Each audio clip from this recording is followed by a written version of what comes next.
Boa noite a todos e a todas.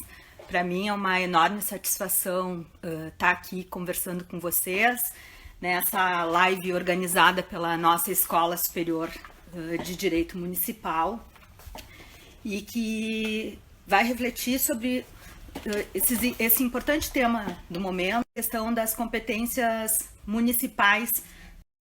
Agradecer imensamente a nossa Escola de Direito Municipal, que foi fundada lá em 1997, num período em que os desafios eram outros, era o desafio da estruturação do sistema das políticas públicas em matéria de competência municipal. Então, os procuradores daquela época, preocupados em como criar uma dogmática de direito municipal, preocupados em desenvolver as teorias que foram decorrentes daquele período de implantação dos sistemas de políticas públicas municipais que decorria da Constituição Federal, criaram essa escola, cuja primeira diretora foi a Lourdes Camarata, né, procuradora municipal já aposentada há um tempo, e de lá para cá a nossa escola teve uma função enorme de formação de gerações. E de gerações não só de advogados públicos, mas de pessoas que trabalham com as políticas públicas municipais. Lembro de grandes congressos que nós fizemos na área de direito urbano ambiental. Chegamos a fazer um congresso com 700 pessoas em conjunto com o IBDU, fizemos a formação do IBDU foi em Porto Alegre, enfim, grandes parcerias, congressos de direito municipal, já desde o final dos anos 90, enfim, numa afirmação desse espaço da federação representado pelos municípios brasileiros. E enxergando a necessidade de desenvolver uma teoria por trás disso, dentro disso que a gente chama de federalismo no Brasil. Né? Então, a nossa escola, a SDM, desde lá vem desempenhando esse papel. E agora é com muita satisfação que eu vejo, fico muito feliz mesmo de ver que está se readequando, criando outras formas de expressar esses conteúdos, por intermédio, inclusive, dessas lives. Nós já vamos para a terceira live, né, que a SDM está promovendo, de conteúdos que afetam a todos nós nesse período de pandemia.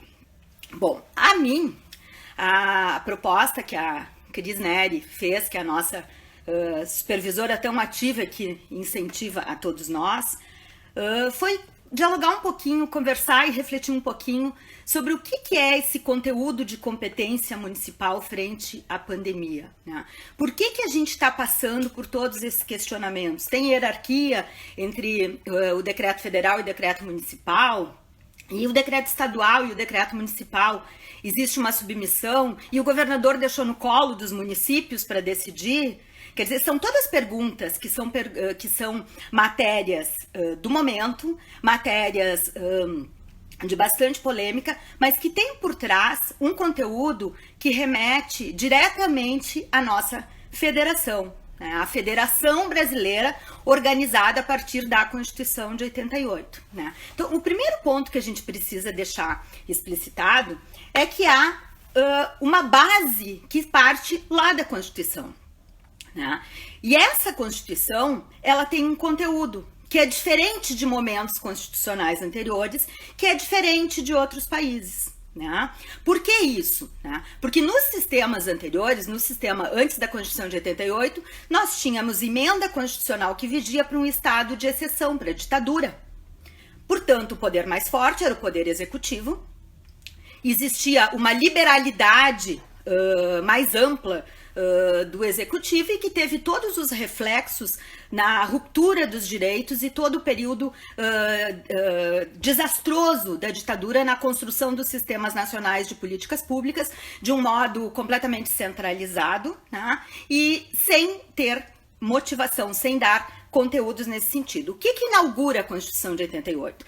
E vejam que a Constituição de 88 ela vem num mundo em que paulatinamente no pós-guerra foram reorganizados os sistemas democráticos. A Segunda Guerra inaugurou o retorno da Segunda Guerra, digamos assim, a reconstrução que o mundo ocidental precisou passar no pós-Segunda Guerra foi uma reconstrução que prestigiou os sistemas democráticos, que criou constituições com limites estabelecidos. Né? E que nessa presença constitucional houve opções.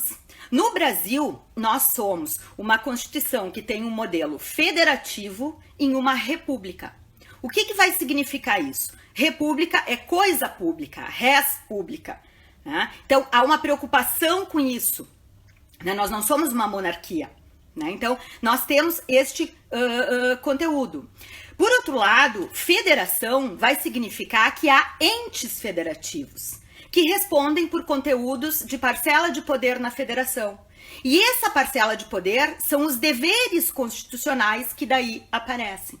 Então, essa federação, esse conteúdo federativo no Brasil, um país que tem dimensão continental. Vocês vejam, nesse período de pandemia, a gente vê isso de uma forma muito clara. Nós temos países europeus que são do tamanho do Rio Grande do Sul. É disso que nós estamos tratando. Né? E que enfrentam Singapura, que virou moda na forma do enfrentamento. Pesquisem o tamanho de Singapura, o número de população e o tamanho territorial. Então, o Brasil ser uma república federativa com presença de Estado, União, municípios e Distrito Federal, que acumula funções de Estado e de município, demonstra como nós temos esse tratamento constitucional que tem a presença dos três entes federativos. O que isso vai significar? Que tem determinadas matérias que cabe só à União, determinadas matérias só ao Estado e determinadas matérias aos municípios.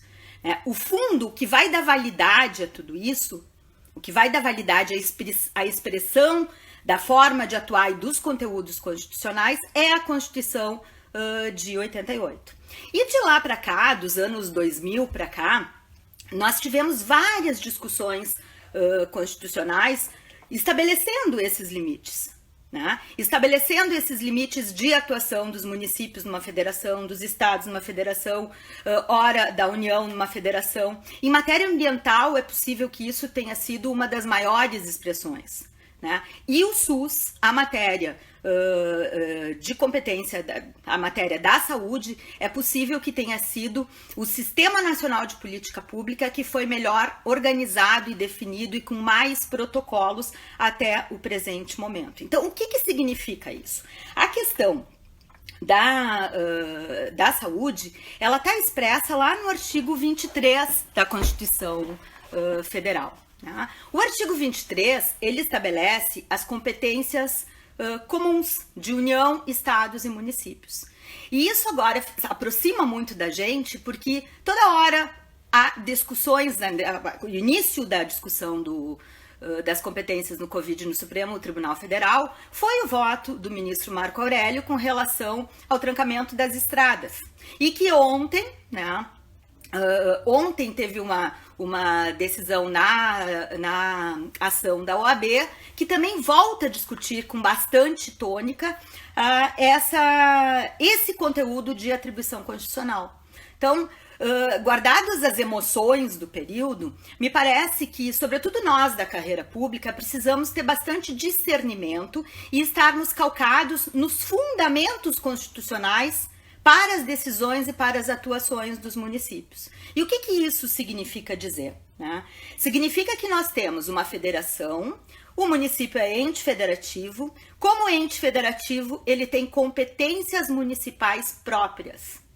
Dentro dessas competências municipais, há também a possibilidade de atuação suplementar, que nesse caso da saúde ele vem com bastante ênfase, porque nós tivemos uma lei federal logo no início de toda essa crise da pandemia, a Lei Federal 13.979, agora de 2020, ela é a lei que estabelece as diretrizes gerais para atuação frente à pandemia. A lei federal, portanto, é o exercício da competência da União nesta matéria, porque há um conteúdo estabelecido, um conteúdo na divisão de competências, cabe à União estabelecer o conteúdo geral, cabe aos estados as definições gerais. Então, em matéria de competências, a União define os conteúdos gerais, os municípios definem aquilo que é a matéria local, tá? E dentro da matéria local, o que é conteúdo de direito municipal, o que precisa ser considerado são os aspectos de realidade local, de economia local, de meio ambiente local, da explicitação do conteúdo das pessoas, do modo de viver dessas pessoas. Quer dizer, o que é a expressão do conteúdo local? É uma série de conteúdos que estão fora do direito, mas que expressam a forma de viver de uma determinada comunidade. Eu gosto muito de dar exemplos para a gente trabalhar isso, e procuro trabalhar bastante esses exemplos em aula, porque eles explicitam, né? A gente consegue enxergar, na verdade, do que a gente está tratando, né? Veja em matéria de educação, por exemplo, né? Há cidades do interior do Rio Grande do Sul, na colônia alemã, que tem no seu currículo alemão, no seu currículo da escola pública. Por que pode isso? Porque há uma expressão de competência local, tá? E há uma margem curricular que permite essa forma, e a expressão da competência local é guardar a língua de origem. É guardar a língua de origem daquela população expressada pelo seu conteúdo cultural.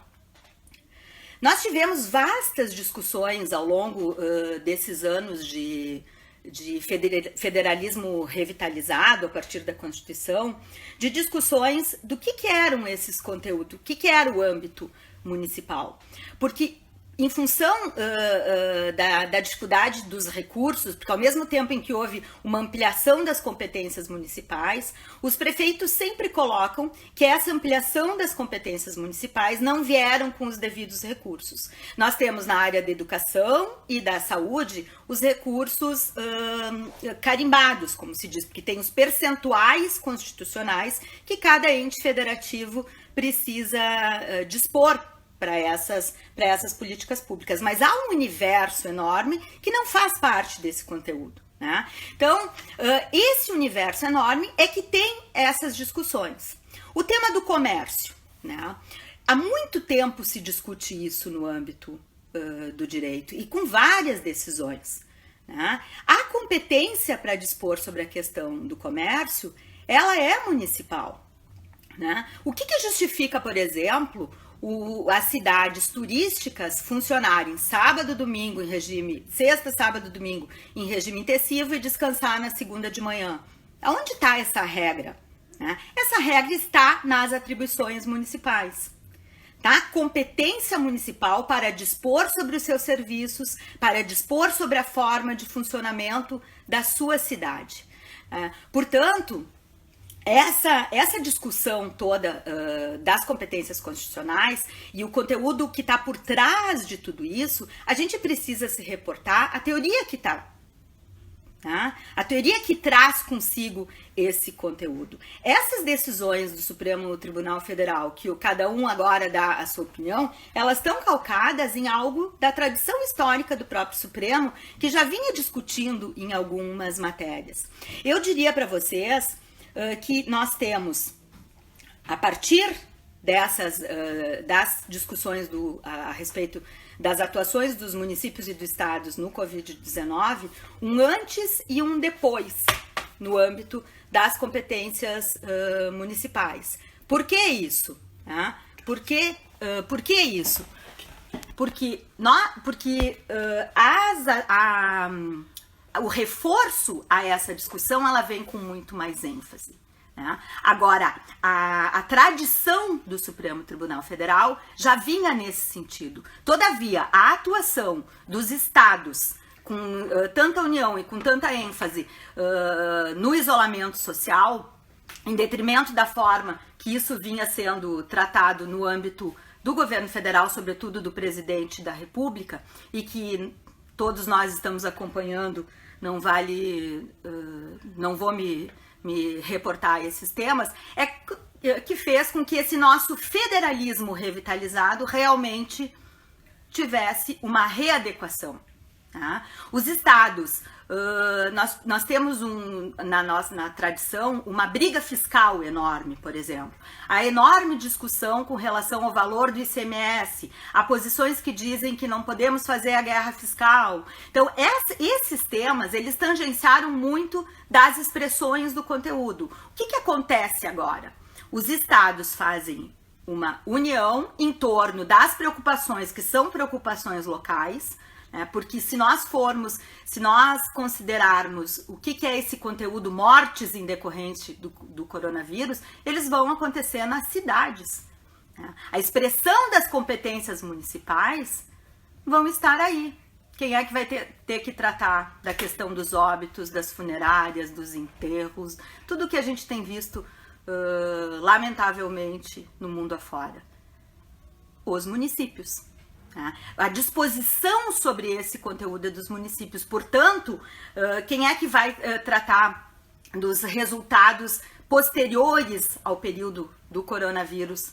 O reflexo nas pessoas, as escolas voltando com perdas, os alunos tendo as perdas de, eu digo aí, não só perdas de mortes, mas o período também de confinamento, ele gera uma readequação de uma série de coisas. Então, esse tratamento das pessoas é um tratamento que é eminentemente local.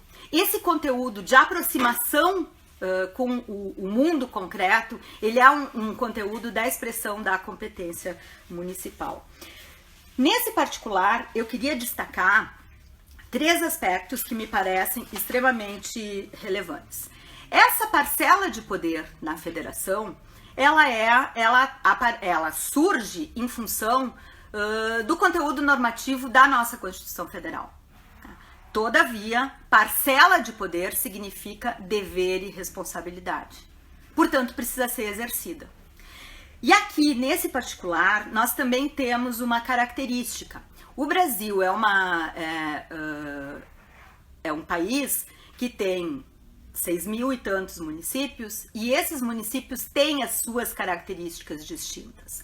Tá? Nós temos municípios maiores que estados, territorialmente. Altamira, por exemplo, é maior do que Sergipe. Nós temos municípios que têm um orçamento maior que muitos estados, vide São Paulo, Belo Horizonte, né? Então, as características são bastante distintas e as características geram necessariamente atuações diferentes, né? Porque os reflexos são diferentes. Então, a primeira pergunta que nós precisamos responder quando se trata disso, qual é a competência municipal nesse ponto, é dizer o seguinte: a competência municipal, de acordo com a realidade local, observada as normas estaduais e federais, e desde que motivadamente. Tá? Então, por exemplo, a discussão abrir ou não o comércio, ela está diretamente relacionada à motivação do ato em tempos de coronavírus. O que vai significar isso? Nós temos um microsistema de exceção criado pela lei federal, tá? E que possibilita esta atuação. Agora, as decisões que são tomadas a partir daí pelos entes federativos são de responsabilidade desses próprios entes federativos. Portanto, não é a caneta que diz abre ou não o comércio, faz ou não. É porque abre o comércio. Tem leite suficiente? Se preparou nesse período?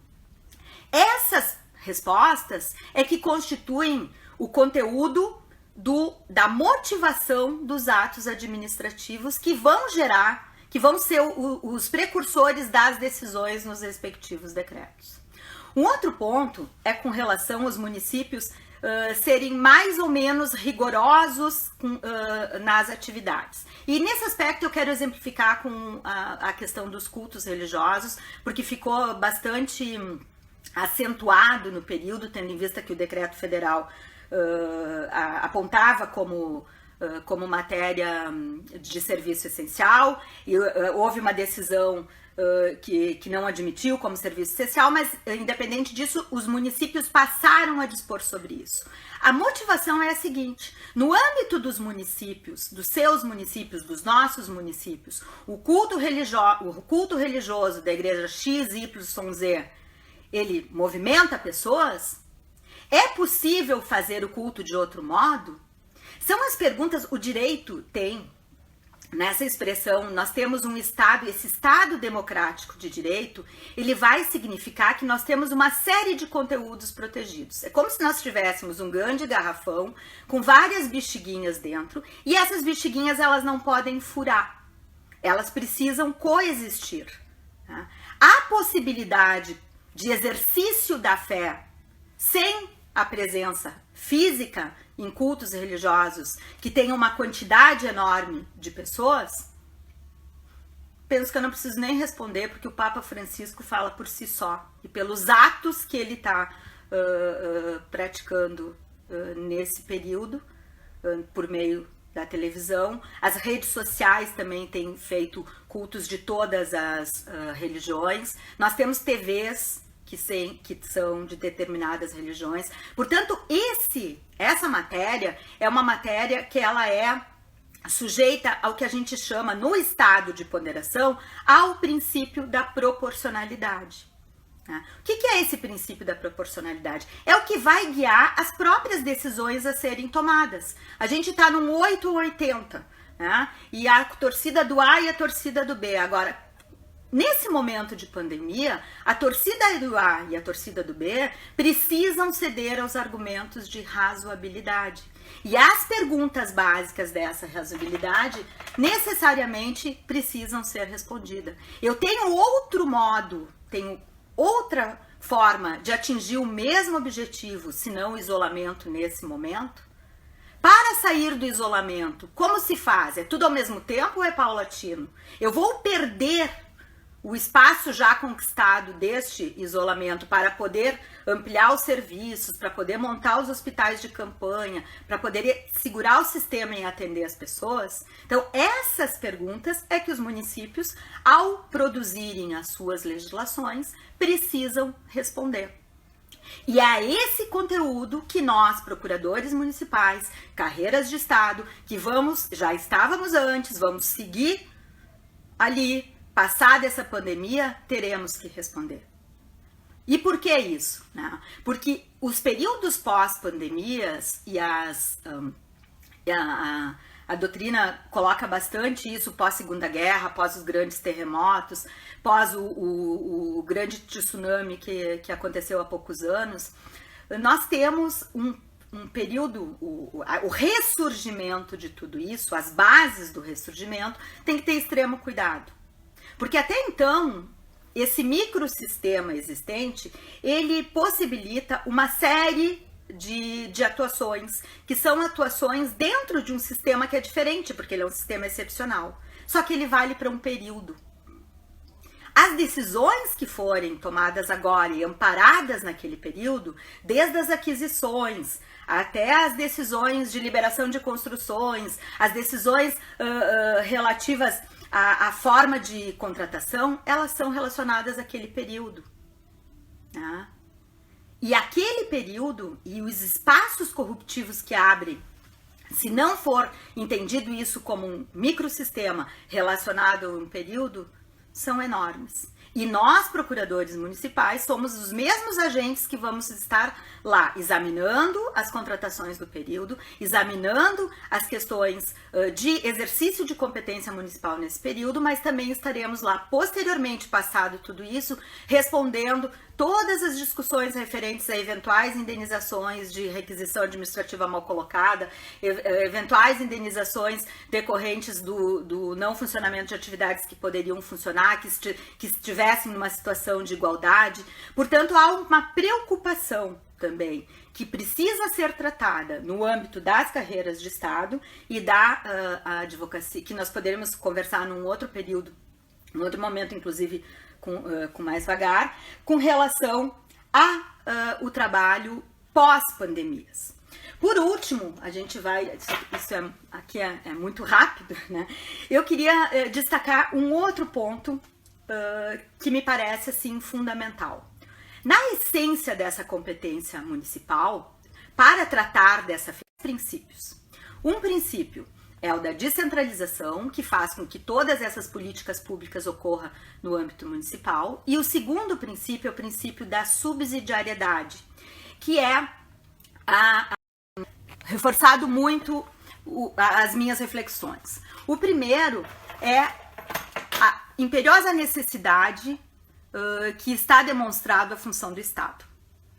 É o Estado que está presente, é o Estado que está presente nos hospitais, é o Estado que está presente na estruturação dos sistemas para o enfrentamento das políticas públicas. Quer dizer, aquela onda de tanto questionamento das funções essenciais de Estado e das funções estruturantes do Estado, ela se queda para os fatos.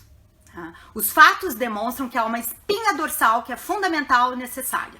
Porém, essa espinha dorsal, ela também precisa pensar sobre os seus próprios conteúdos, né? Não é possível que o Estado dentro do próprio Estado fique litigando. Nós temos eu estou vivendo diretamente isso, e a gente vê situações que é o Estado batendo cabeça contra ele mesmo. Município, Defensoria Pública, Ministério Público, e enquanto isso as fake news correndo solta, enquanto isso as pessoas sendo iludidas por sistemas que entram no teu celular para fazer cadastro, que entram no teu celular para roubar os dados. Quer dizer, esse Estado tem que redefinir as suas funções. Tem que pensar, e nós nos incluímos nisso, né? Tem que pensar urgentemente nessa redefinição de funções dentro desses próprios Estado, que tem outros desafios criados, que não só aquela a forma com que nós atuávamos antes, que era o litígio do Estado contra o Estado para a garantia dos direitos fundamentais. Esse é um papel já dado, já construído e que temos enorme experiência e que é importante. Porém, há todo um universo que precisa urgentemente estar gritando para ser tratado. E o segundo aspecto é abrir espaços para essa atuação subsidiária, para essa subsidiariedade. Os municípios organizarem esses espaços de solidariedade social. Nós temos visto muito intensamente pessoas doando serviços, pessoas se doando, doando bens, né, organizando grandes áreas da cidade, grandes movimentos para alimentar pessoas para poderem ficar em casa. Isso demonstra a grandiosidade do nosso povo, a solidariedade social que precisa ser estimulada, incentivada e aberta essa possibilidade de um modo mais organizado dentro das próprias políticas públicas, sem interferência, mas viabilizando. Eu estou cada vez mais convencida que nós precisamos, a Europa funciona muito assim, com o cadastro dos perfis das pessoas. A gente tem que ir na Anágrafe, se cadastrar, dizer o que faz. Não sei se é essa a nossa solução, mas nós precisamos saber quem são os nossos idosos, se moram sozinhos ou se não moram, se precisam de auxílio. Precisamos saber quem são as pessoas que estão na rua, onde eles estão. Precisa monitorar todo um universo de vulneráveis sociais que é o município e que cabe ao município considerar e ter. Se nós tivéssemos esses cadastros nos âmbitos dos municípios de um modo mais crível, né? O Bolsa Família acho que evoluiu bastante, o SUS tem um cadastro bastante importante, nós não teríamos essas filas enormes aí que nós temos assistido na TV em busca do importante auxílio do governo nesse período de pandemia, né? Que é um auxílio fundamental que vai se manter. E ainda, para encerrar, eu queria dizer que na carreira da advocacia pública, o pós-pandemia vai ser um enorme desafio. Né?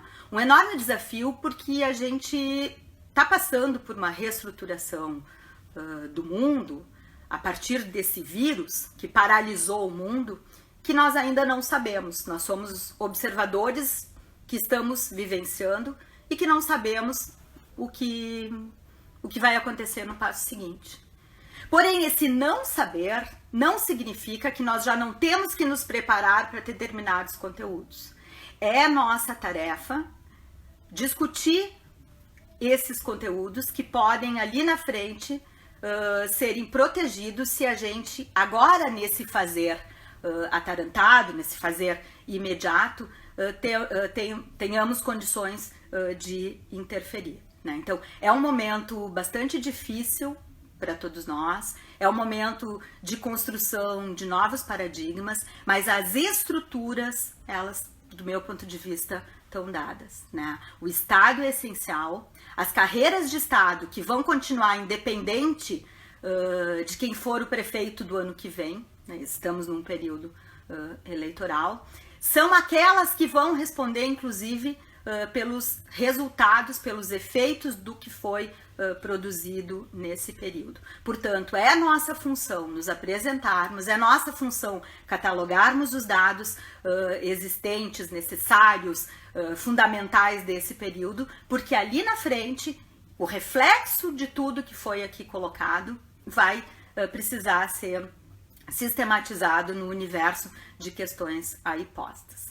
Eu agradeço imensamente, 8h30, né, bem como nós combinamos, agradeço imensamente a oportunidade do diálogo. Eu vi que tem várias colocações ali, mas eu não consigo enxergar no celular, fica muito pequenininho, mas eu acho que a gente pode ter muitos outros espaços de debate desse conteúdo. Eu penso que nós estamos num momento ímpar da própria humanidade, né? Os paradigmas que vão resultar dessa pandemia têm caminhos, né? E nesses caminhos nós podemos ter uma economia verde, como temos visto agora a Europa discutindo, podemos ter um novo modo de trabalho, vendo que é possível desenvolver em várias funções o teletrabalho e que esse teletrabalho pode render mais. Nós é possível que não tenhamos tanta aglomeração durante um período, né? Então temos que redefinir bases, enxergando, tendo uma experiência do passado, vendo o que aconteceu com os outros, o que está acontecendo com outros países, mas sobretudo encontrando caminhos que são caminhos de âmbito do nosso espaço local. Muito obrigada. Vou ver se é possível ler todas as colocações para depois a gente estabelecer o diálogo num outro momento.